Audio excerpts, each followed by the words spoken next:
মা তুমি আবার স্যুপ টুপ করে উপরে নিয়ে আসতে গেলে কেন বলো তো? দেখেছো বাবা, একেই মার শরীরটা খারাপ, আমি বললাম যে আমি যাচ্ছি নিচে খেতে, না নিয়ে চলে আসলো। চুপ কর তো, খেতেই চাইছিলি না, তারপর আমি নিচে স্যুপ করে রাখি আর 10 ঘন্টা পরে গিয়ে তুমি সেই ঠান্ডা স্যুপ খাও না? তুমি স্যুপ বানাবে আর আমি দেরি করে খেতে যাবো, এটা হতে পারে? আচ্ছা ঠিক আছে, চুপ করে তুমি খাও, এখন একদম কথা বলবে না। অনেক হয়েছে, এবার তুমি দাও, আমি একা একা খেয়ে নিচ্ছি। কেন রে? সেই কোন ছোটবেলায় তোকে খাইয়ে দিতাম, আজকে আর ভালো করে মনেও পড়ে না। তোর শরীরটা তো খারাপ, আজকে একটু খাইয়ে দি না মা। আচ্ছা ঠিক আছে, মা খাইয়ে দিতে চাইছে, দিক না। তুইও তো বলছিলি উঠলে মাথা ঘুরছে। বাপি, মা খাওয়ালে অনেক বেশি বেশি খাওয়ায়, আমি অত খেতে পারবো না, আর এখন তো আমার ইচ্ছে করছে না মা, আর পেট ভরে গেছে, প্লিজ। একবার একবার একবার নাও নাও, ইচ্ছে করছে না বললে তো হবে না। আমি জানি স্যুপটা তোমার হাতে দিলে পুরোপুরি তুমি খাবে না।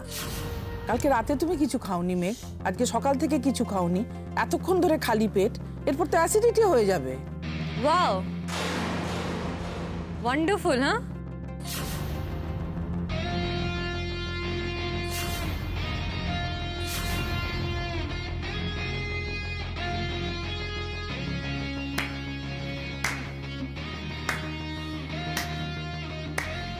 নাইস, অসাধারণ দৃশ্য। আমি তো দেখে বিশ্বাস করতে পারছি না, ভাবতেও পারছি না এখানে কি হচ্ছে। একটা মেয়ে মদ খেয়ে মাতাল হয়ে একটা ছেলের সঙ্গে নষ্টামি করে গোটা শহরের খবর হয়ে বাড়ি ফিরছে। আমার বাবি আর মা কি করছে? কিচ্ছু না। এটা যদি আমি হতাম তাহলে তো আমাকে কথা শুনিয়ে পাগল করে দিতে, অপমান করে শেষ করে দিতে আমাকে। কিন্তু এখন আমার বাবি আর মা কি করছে? সে বিরাট কীর্তি করে ফিরে আসা মেয়েটার সেবা করছে, নাথিং এলস। ভাবি, তোমার মনে আছে, তোমার কি মনে পড়ে আমি যখন লেট নাইট পার্টি করতাম তখন তুমি বাড়িতে কত অশান্তি করতে? আমার বেশিক্ষণ বাড়ির বাইরে থাকা নিয়ে তোমার কত আপত্তি ছিল, সেসব মনে পড়ে তোমার? চুপ করে আছো কেন ভাবি? ভুলে গেছো নাকি মনে আছে? বলো। কিছুই ভুলিনি ময়ূরী, সবটাই মনে আছে আমার। কিন্তু তুমি কি বলতে চাইছো বলো তো? আমি বলতে চাইছি, আমাকে নিয়ে তোমাদের যত রাজ্যের প্রবলেম, আমি এটা করলে আমাকে কথা শুনিয়ে তোমরা আমাকে শেষ করে দিতে। কিন্তু আজ মেঘ একটা স্ক্যান্ডাল ঘটিয়েছে, গোটা শহরে ঢিডি পড়ছে ওর নামে, তোমরা চুপ, কিচ্ছু বলবে না। দারুণ ব্যাপার না ভাবি? কাল যখন তুমি কলেজে যাবে আর মা বাজারে যাবে, তখন সবাই কি বলবে জানো তো? যে ওই দেখো মেঘরার বাবা মা যাচ্ছে, ওদের মেয়ে রেজর্টে নষ্টামি করতে গিয়ে ধরা পড়েছিল। তখন তোমাদের ভালো লাগবে শুনতে? তখন তোমাদের অপমান হবে না? হবে তো অপমান, কিন্তু তাও তোমরা মেঘকে কিছু বলবে না, কারণ ও তো পারফেক্ট। ও যাই করুক ওকে কিচ্ছু বলা হবে না, কারণ তোমাদের যত শাস্তি, যত রাগ, যত অশান্তি সবকিছু আমাকে নিয়ে। ও যাই করুক না কেন সারা জীবন ভালো হয়ে থেকে যাবে, আর আমি খারাপ, তাই তো? তুমি কি বলতে চাইছো বলো তো? তুমি কি এক্সপেক্ট করো আমরা ওর সঙ্গে কিরকম ব্যবহার করি? এটা তুমি আমাকে জিজ্ঞেস করছো কেন? ও যা করেছে তার জন্য ওকে শাস্তি দেওয়া উচিত। আমাকে একটা কথা বলো তো, ওকে কি এখনো এটা বলা হয়েছে যে ওর বাইরে যাওয়া বন্ধ, বা গান বাজনার নামে বেলেল্লাপনা করা বন্ধ, বা এখনো অব্দি গলা তুলে কথা বলা হয়েছে কি ওর সঙ্গে? দেখো ভাবি, তুমি আবার চুপ করে আছো, উত্তর দাও, কিছু বলো, কি হয়েছে? বলেছো? হয়তো বলেছো আমি শুনতে পাইনি, হয়তো এসব বাড়িতে। বলো, just see what is happening there. দেখো না, দেখো, স্যুপ, নাইস। মা ওকে কোলে টেনে খাইয়ে দিচ্ছে, বলছে আয় বাচ্চা আয়, আমার বুকে আয়, তোকে খাইয়ে দিই আমি হাতে করে। এত কিছু করে এসেছিস, এত কাণ্ড ঘটিয়ে এসেছিস, আমার নাম উজ্জ্বল করেছিস। হোয়াট ইজ দিস ননসেন্স ভাবি? আর মা, তোমার মেয়ে একটা রিসর্টে নিজের বয়ফ্রেন্ডকে নিয়ে মদ খেয়ে মাতলামি করছিল, নষ্টামি করছিল, সেসব কেচ্ছা ইন্টারনেটের প্রত্যেকটা নিউজ পোর্টালে ছড়িয়ে গেছে। ও গান গেয়ে জানা নাম কামিয়েছিল, তার থেকে অনেক বেশি নাম ও জিষ্ণুর সঙ্গে এসব করে কামিয়েছে, জানো তো? ও গান করে অতটা ভাইরাল হয়নি যত এসব ভাইরাল হয়েছে ওর। কি হলো, বিশ্বাস হচ্ছে না তোমাদের? দেখাচ্ছি তোমাদেরকে, তাহলে যদি বিশ্বাস হয়। এই যে ভাবি, তোমার ছোট মেয়ে মেঘ। মা, রিসর্টে যখন রিপোর্টার্সরা ঢুকেছিল তখন ঘরে এই অবস্থায় তোমার মেঘকে দেখতে পেয়েছে। তুইও দেখবি একবার, দেখো না, দেখো দেখো দেখো কি সব হচ্ছে দেখো।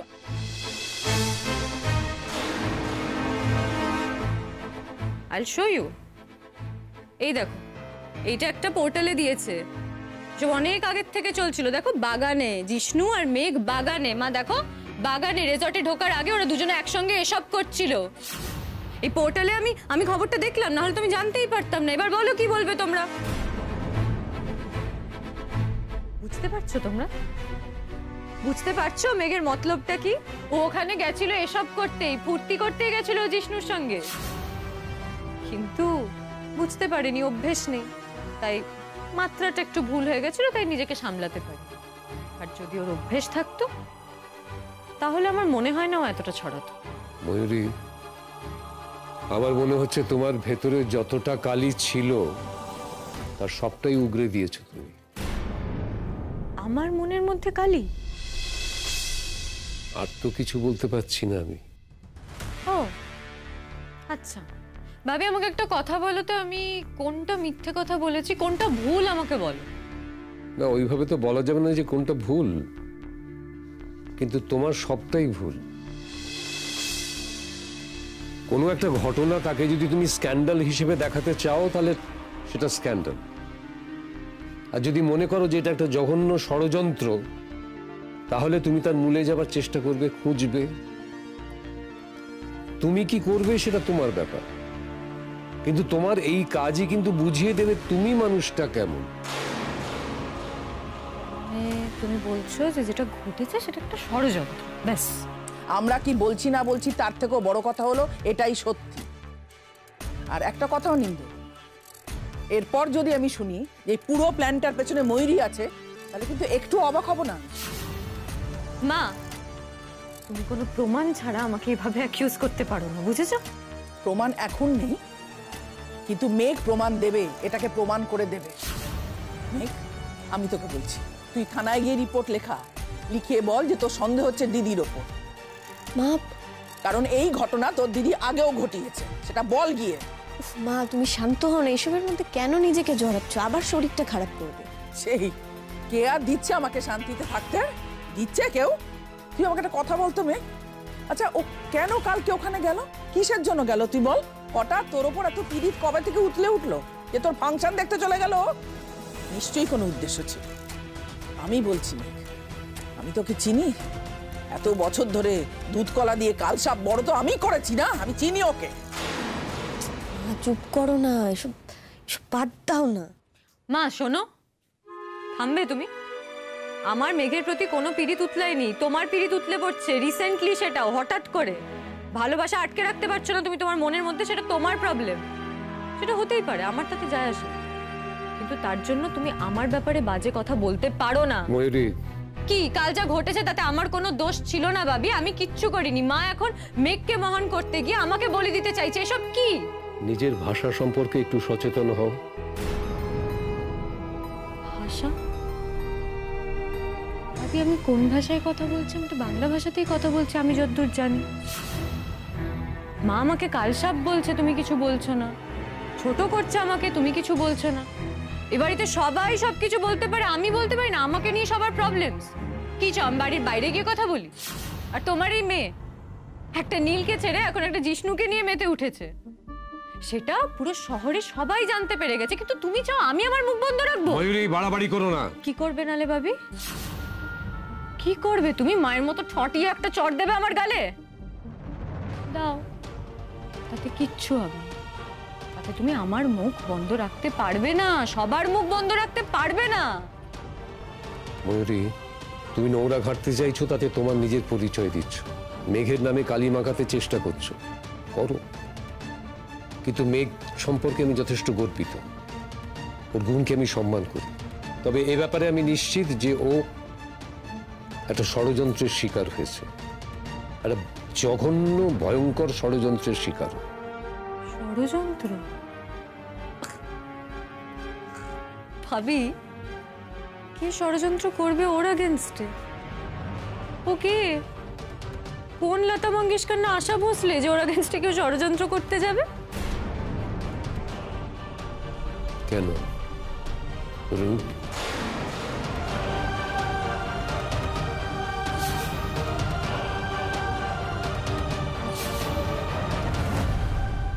আচ্ছা তুই তো বিশ্বাস করিস তাই না যে কাল যা কিছু ঘটেছে সেটা আমি ঘটিয়েছি? তুই এটা করিসনি তো আর কে করেছে মেঘ? ওরা তো আমাদেরকে বিলটা দেখালো, ইট ওয়াজ ক্লিয়ার যে তুই জেন অর্ডার করেছিলি। যে এত কিছু প্ল্যানটা করেছে না, সে এক্স্যাক্টলি ওই জায়গাটাতেই একটা ভুল করে ফেলেছে। কেন? দেখ, বাপিকে বলেছে যে জিন আর টনিক দিয়ে আমি নাকি এরকম কোন একটা ককটেল অর্ডার করেছি, আর যে ককটেলটার নাম অদ্ভুতভাবে আমি জানিই না। তা তোর কথা কে বিশ্বাস করবে যে তুই এটা জানিসই না? কেন? বাপ্পি বিশ্বাস করবে, মা বিশ্বাস করবে, আর মনে মনে কোথাও গিয়ে তো তুইও বিশ্বাস করছিস যে ওই রকম একটা অর্ডার আমি দিতে পারি না। হ্যাঁ হতেই পারে, হয়তো অর্ডারটা তুই দিসনি, জিষ্ণু দিয়েছে তোর হয়ে, ইটস পসিবল। না, জিষ্ণু তো তখন ওই ঘরে ছিলই না। কিন্তু মেঘ তুই ভুলে যাচ্ছিস, আমরা যখন গিয়েছিলাম তখন ঘরের মধ্যে জিষ্ণু ছিল। মেঘ তুই আর এভাবে মিথ্যে কথা বলিস না, এসব বন্ধ কর। তোর ভালো মানুষ এবার সবার কাছে ধরা পড়ে গেছে, পুরোটা ফেক। যে প্ল্যানটা করেছে না, সে অনেক জায়গায় ভুল করেছে, বুঝলি তো দিদি ভাই। দেখ, আমার যদি জিষ্ণুকে নিয়ে ওরকম কিছু প্ল্যান করারই থাকে তাহলে আমি ওখানে বাপিকে কেন নিয়ে যাব, তাই না? আর আমি তো জানতাম না যে তুই ওইখানে যাবি, তাহলে আমি বাপিকে কেন বলবো বল? আর ওরকম একটা জায়গায় ওরকম একটা সিচুয়েশন ক্রিয়েট করে আমি আমার প্রফেশনাল ক্যারিয়ারে কেন ক্ষতি করব সেটাও বল। কি বলতো, সত্যি খুব বাজে বাজে কয়েকটা ভুল করেছে যে এই প্ল্যানটা বানিয়েছে। আর ওখানে নীল কি করে গেল? ওকে কে ইনভাইট করেছে? সে তো শুনলাম তুই কুরিয়ার করে ওকে ইনভিটেশন কার্ড পাঠিয়েছিলি। আমি নীলকে কুরিয়ারে কার্ড পাঠিয়েছি? মানে ভাবি, তোমার শুনে কিছু অবাক লাগলো না? মানে এটা হতে পারে আমি নীলকে কার্ড পাঠাবো? তোমার কোথাও খটকা লাগেনি? মানে কিছু মনে হয়নি যে এটা হতে পারে না? হ্যাঁ, সন্দেহ আমার একবার হয়েছিল, আমি সেটা প্রকাশও করেছিলাম। তারপরে এত কিছু ঘটে গেল, তখন কার ইনভিটেশনে ও গিয়েছিল সেটা তত ইম্পর্টেন্ট ছিল না। তুই এটা করিসনি তো কে করেছে এসব? আমাকে বলতো, বোঝা আমাকে। ও আই এম সো সরি, ভুলে গেছিলাম আমি তো। তোদের তো সব প্রবলেম, সব ঝামেলার কারণ একটাই নাম, আমি। আর সেই নামটা অলরেডি মানিয়ে ফেলেছে, বাকি আছিস তুই আর ভাবি। তোরাও আমার নাম নিয়ে নে, হয়ে গেল। আমি কিছু বলছি না রে দিদি ভাই। শোন, আমি একটাই কথা বলছি যে যে ওই কাজটা করেছে সে চাইছিল যে ওরকম একটা সিচুয়েশনে আমাকে বাপি দেখুক বা নীল আমাকে দেখুক, আর কিছুই না। বোকার মতো কথা বলিস না মেয়ে। ভাবি যে ওখানে যাবে সেটা কেউ জানবে কি করে? কার্ড তো শুধু নীলকে পাঠানো হয়েছিল। দেখ, সেটা এই মুহূর্তে দাঁড়িয়ে কোনো প্রমাণ ছাড়া কি করে আমি শিওরলি বলবো বলতো? তাই ধরে নিচ্ছি যে বাপি আমার সঙ্গে যাবে সেটা সে জানতো, আর ইনসিডেন্টলি বাপি আমার সঙ্গে যায়নি। দেখ, গেলে হয়তো আবার অন্যরকম প্ল্যান হতো, আর কি হতো কি হতে পারতো সেটা তো আমি এখন জানি না। মেঘ, তুই কি আমাকে সন্দেহ করছিস? দেখ, কাউকে তো সন্দেহ করতেই হবে বল, কেউ তো ঘটিয়েছে ঘটনাটা। আর একটা কথা জেনে রাখ দিদি, যে এই পুরো ঘটনাটা ঘটিয়েছে তাকে আমি দুনিয়ার সামনে নিয়ে আসবই, এটা আমার প্রমিস।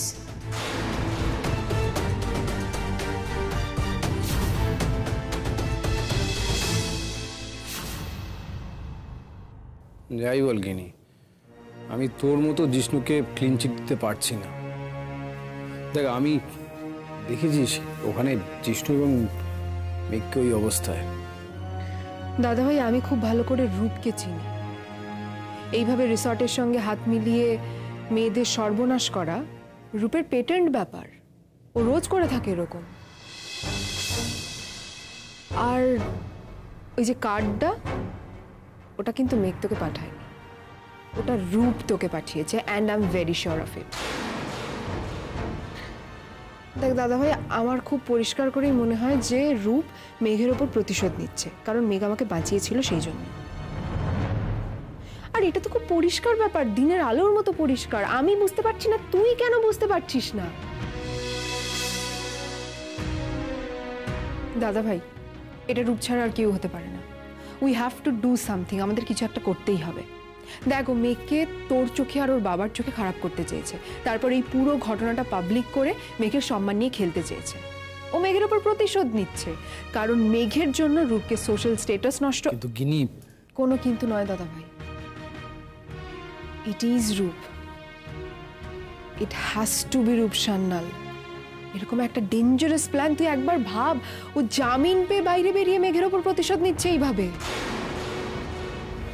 দাদা ভাই, আমাদের ওকে শিক্ষা দেওয়াটা দরকার।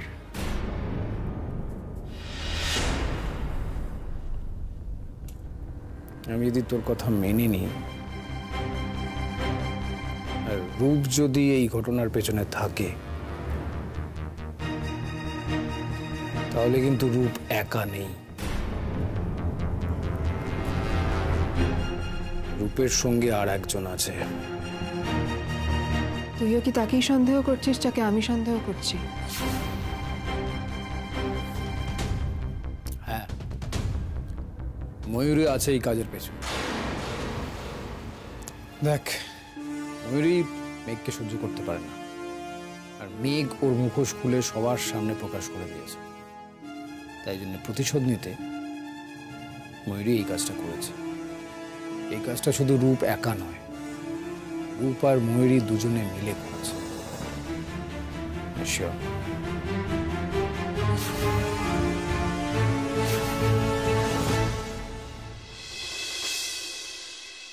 এই পথ যদি না শেষ হয় তবে কেমন হতো তুমি বলো তো।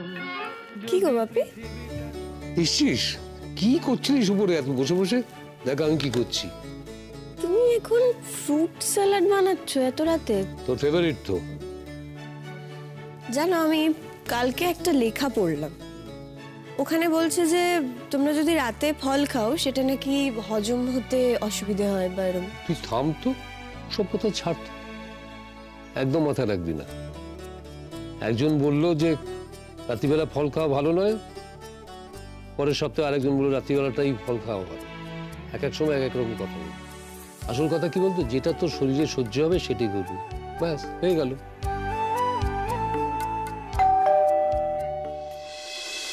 দেখো তো কে এলো। তুই দাঁড়া, আমি দেখছি। বস। রাতে আবার কি এলো বলো তো?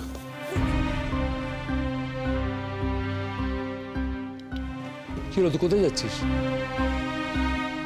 কে না কে এসেছে বাপি, এখানে থাকবো আবার হাজারটা কথা উঠবে, আমি একটু ঘুরে আসি। এখানে বস, বস এখানে বস।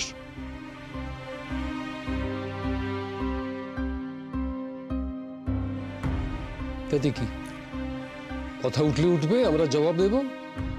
তুই কি কারো থেকে মুখ লুকিয়ে বেড়াচ্ছিস? তুই তো কোনো ভুল করিসনি, তাহলে এত ভাবছিস কেন? চুপ করে বস, কোথাও যেতে হবে না তোকে, এইখানে বস।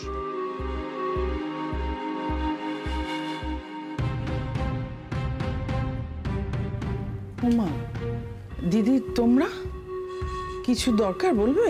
ওমা মধুমিতা, তুমি প্রতিবেশীকে দোরগড়ায় দাঁড় করিয়ে রেখে এমন ভাবে জেরা করছো যেন মনে হচ্ছে ভেতরে ঢুকতেই দেবে না। না না, আসলে এতদিন এক পাড়ায় বাস করছি, কখনো তো তোমরা আমার বাড়িতে আসোনি, তাই একটু অবাক হচ্ছিলাম।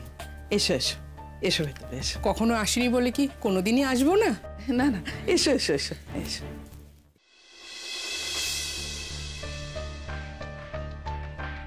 আসুন আসুন আসুন, বসুন,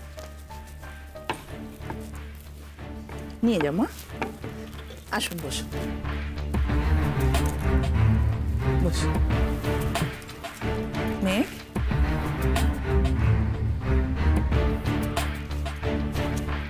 কি মেঘ, কেমন আছো? ভালো আছে। চিনতে পারছো আমাকে? আরে ওই যে বাড়ির গলির মোড়ের মাথায় যে বাড়িটা গো, ওই বাড়িটা আমরা থাকি। ও চিরকালই খুব ভালো মেয়ে, সারাদিন পড়াশোনা গান বাজনা নিয়েই থাকে, আড্ডাও মারে না, কোথাও যায়ও না। সত্যি আমাদের পাড়ার একটা আইডিয়াল মেয়ে, খুব ভালো মেয়ে। আমি তো আমার মেয়েকে বলি যে ওকে দেখে কিছু শেখ। আচ্ছা মেঘ, তোমার গান বাজনা কেমন চলছে?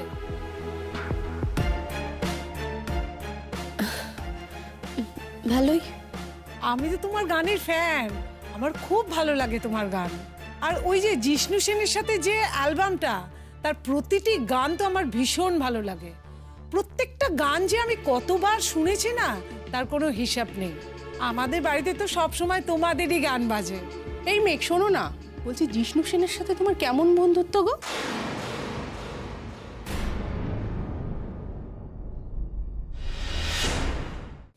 মানে তোমরা যখন একসাথে গান করো না, তোমাদের একে অপরের পরিপূরক মনে হয়।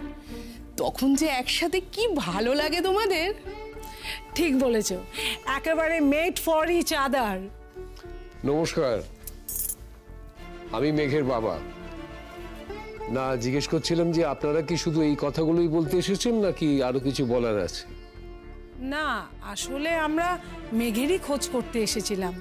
ও কেমন আছে, ওর গান বাজনা কেমন চলছে, এই আর কি। ও আচ্ছা আচ্ছা। আমরা কিন্তু মেঘের জন্মের আগে থেকে এই পাড়াতে রয়েছি, আর আপনারা বোধহয় আরো আগে এই পাড়ায় এসেছেন। না, বলছিলাম যে কোনোদিন তো এই বাড়িতে আপনাদের দেখেছি বলে মনে পড়ছে না। কোনোদিন তো এসে জিজ্ঞেস করেননি যে মেঘ কেমন আছে, আপনারা কেমন আছেন। তো হঠাৎ আজকে জিজ্ঞেস করতে এলেন। অনিন্দ, তাতে কি হয়েছে? ওনারা তো আমি বুঝতে পারছি, আমি জানি আমি কি বলছি। আমার মনে হচ্ছে ওরা একটু কনফিউজড হয়ে রয়েছেন, কিভাবে শুরু করবেন ঠিক বুঝতে পারছেন না। মেঘকে কিভাবে প্রশ্নটা করবেন, তাই তো? শুনুন মিস্টার রায়, আপনি কিন্তু আমাদেরকে অপমান করছেন। এটা কিন্তু একদম ঠিক নয়। এটা যদি বুঝে থাকেন তাহলে এখানে আপনাদের সময়টা বেশি নষ্ট করা উচিত নয়, তাই না? প্লিজ শুনুন মিস্টার রায়, আপনার গলা উঁচু করে কথা বলা একদম সাজে না। কারণ আপনার মেয়ের নামে না সারা জায়গায় ঢিঢি পড়ে গেছে। একটা দুশ্চরিত্র মেয়ে ওই জিষ্ণু সেনের সাথে রিসর্টে গিয়ে ছি ছি ছি ছি ছি ছি। পাড়ায় তো ভালো মানুষ সেজে ঘুরে বেড়ায়, আর বাইরে বেরোলে আসল রূপ ধরা পড়ে। দরজাটা ওইখানে। আমার মনে হয় আপনারা ওদিকেই যান, সেটা আপনাদের জন্য বেটার। সে তো যাবই, আপনি না বললেও যাব। কারণ এই বাড়িতে বেশিক্ষণ দাঁড়িয়ে থাকতে না আমাদের সম্মানে বাজছে। মধুমিতা, আমরা জানতাম আমরা ভদ্র পাড়ায় বাস করি আর 5টা ভদ্র ফ্যামিলির মধ্যে, কিন্তু আজ সকাল থেকে তোমার এই মেয়ের সম্পর্কে যা যা শুনছি, তাতে তো আমাদের পাড়ার সুনাম নিয়ে আমরা চিন্তায় পড়ে গেছি। ওয়াও, এ তো ফুল অন ড্রামা। এটা আমার প্ল্যানিং এ ছিল না ঠিকই, তবে ব্যাপারটা তো মন্দ হচ্ছে না। আচ্ছা, আপনারা এসব কথা কেন বলছেন? ও বাবা, কেন বলছি সেটা বুঝতে পারছো না? তোমার মেয়ের সম্পর্কে যে সমস্ত খবর বেরিয়েছে, তারপর আর কি বলবো বলতে পারো?